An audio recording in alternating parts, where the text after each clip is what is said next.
Looking at the first rebuild that Yancey's ever done with CWMatthews. All new powertrain, engine, transmission, torque converter, all hydraulics, pump, hoses, and motors. Cylinders have been addressed. And we also did a cab refresh with a new AC system. This machine's got a like new warranty on it, powertrain and hydraulic warranty. That's what these machines are designed to do, built to be rebuilt. This is our 40th rebuild at Yancey Brothers Calhoun since 2016. They're very excited to get their machine back, get them pushing some asphalt. They need their machine back. They need it back now, and they need it back correct. Yancey is one of our most trusted partners. I mean, without them, we would not be successful as we are. And Yancey Brothers has a lot of great people over there, man, that you can depend on, that do a great job for us.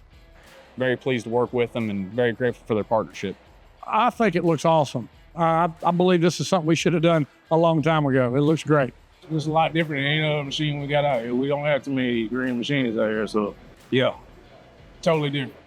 This is a work of art, and I've got to tip my hat to the technicians that poured their heart and soul into these rebuilds.